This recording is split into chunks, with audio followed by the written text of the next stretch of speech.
की नजर उसके पेट पर पड़ती है। Oh God, ये तो प्रेग्नेंट है। सुनिए, बच्चा सो नहीं रहा है क्या? मैं कुछ मदद करूं? नहीं नहीं, आपके घर वालों को अच्छा नहीं लगेगा। ऐसा बात नहीं। स्नेहा की गोद से बच्चा हाथ मारकर प्रिया की गोद में आने को छटपटाने लगता है। दोनों घर अगल बगल में बने होने के कारण प्रिया अपने बच्चे को प्रिया के पास आती है तो समझाता है।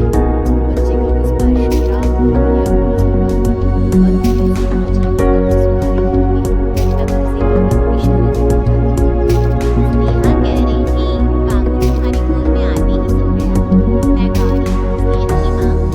बहू, घर आना, बाबू को खिला के लेना। शाम को जब घर पर कोई नहीं रहता, बच्चे से मिलने के लिए प्रिया चली जाती है।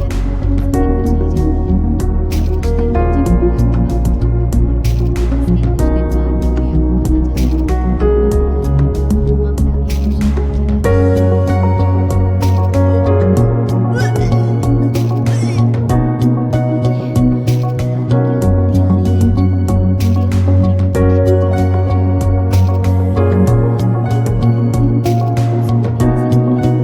ये क्या हुआ? ये क्या? माँ, माँ। प्रिया की आवाज़ सुनकर ममता दौड़ कर आती है। ये सब कुछ नहीं होगा। प्रिया हल्के में कह जाती है, ये सब क्या हो रहा है? प्रिया घबरा जाती है और अपने कमरे में जाकर सो जाती है। डर के कारण वो इतनी थक जाती है कि उसकी माँ मर जाती है। प्रिया के पेट पर एक 5 महीने की बच्ची बैठी हुई थी जो बुरी तरह जली हुई थी। माँ, तुम ही मुझे लाई ना अपने पेट में। मैं तुम्हारी माँ नहीं हूँ। कौन हो तुम?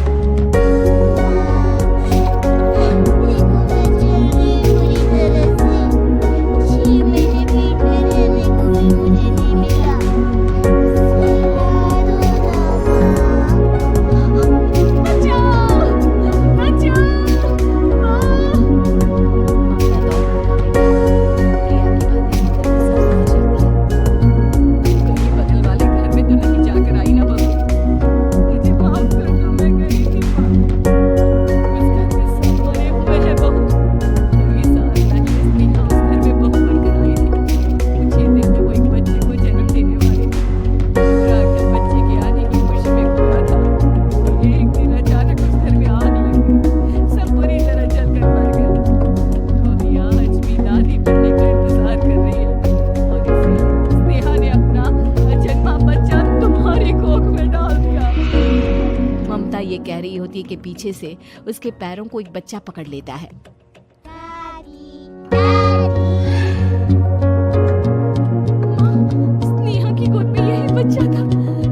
ये बच्चा कौन है फिर? जिस चीज का ममता की आवाज़ के ऊपर मोहब्बत की छाया बचाती थी। प्रिया के लिए कैसे भूल सकता है संतोष को फोन कर किसी पंडित जी को बुला बहू। प्रिया का फोन करता ये तो होना ही था। तेरा बाप तेरे सामने आ गया तो सह नहीं पा रही। स्नेहा घर में आग लगी नहीं थी, माँ ने लगाई थी प्रॉपर्टी की लालच में। और वो बच्चा मेरी पहली पत्नी का बच्चा, मेरा बेटा, जो कि उस आग की चपेट का शिकार हो गया था।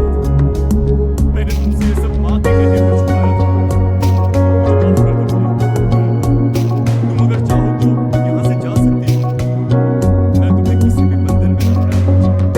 मेरी शादी हुई है आपसे, मैं आपको छोड़ नहीं सकती, पर उससे पहले हमें स्नेहा, उसकी माँ और बच्चे की आत्मा की शांति करवानी होगी। संतोष और ममता गौरी के घर जाते हैं। अंदर सब कुछ जला हुआ होता है। जमीन पर जली हुई लाशें बिखरी हुई थी।